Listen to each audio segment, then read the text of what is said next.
Hi boys and girls. So I uploaded a video on YouTube on my channel that I've sent out to you by email. And the video was reading the book We're All Wonders. And I'd like you to listen to that. And this week I'd like you to think about theme. Things that we've already done. We already studied theme. Theme is the big idea or the lesson that the author wants you to take away from what you read. So I want you to think and re-listen to that story as many times as you want.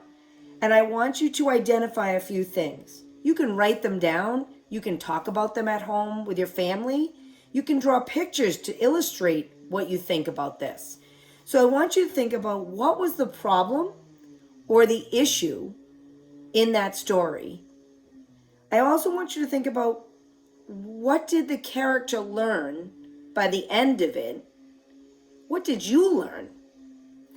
And I want you to think also about how the character's feelings at the beginning of the story were and how they were at the end of the story. Okay? So this week, I want you to listen to that story as many times as you want, and I want you to do something with the theme. Those three questions are, what was the problem or the issue of the story?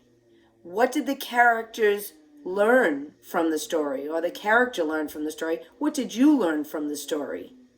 And I want you to think about how the characters felt at the beginning of the story and how the characters felt by the end of the story.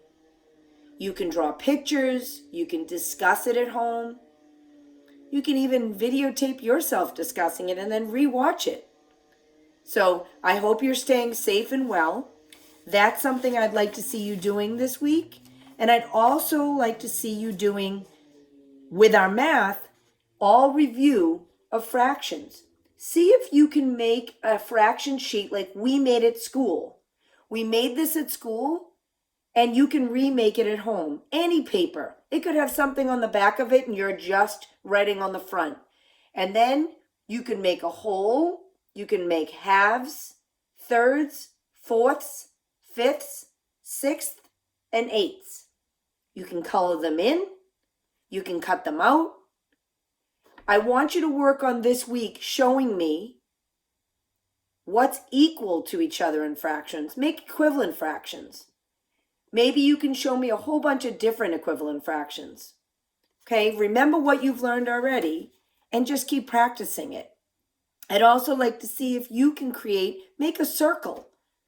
Show me in one circle, cut it in half, like a pizza. Cut it in half, and then make another circle and show me thirds. You can make whatever toppings you want on your pizza. I remember when we played the game at school, and everybody was hungry after we made it. And we played the game, and we looked for equivalent fractions on the pizza. Make another circle, and make it in fourths. And make another circle, and make it in eighths. Make all your pizzas have different toppings that you love. Color them in, cut them out. Show yourself that you remember what we did about fractions. Okay, so this week you're going to work on theme. You're going to listen to that story over and over. You're going to work on making fractions again and practicing them. All review. And any questions you might have, you or your parents can send me an email at my school email that you've been responding to this week and last week. And most importantly, just stay safe in your home. Good to see you, Gators. Talk again soon this week.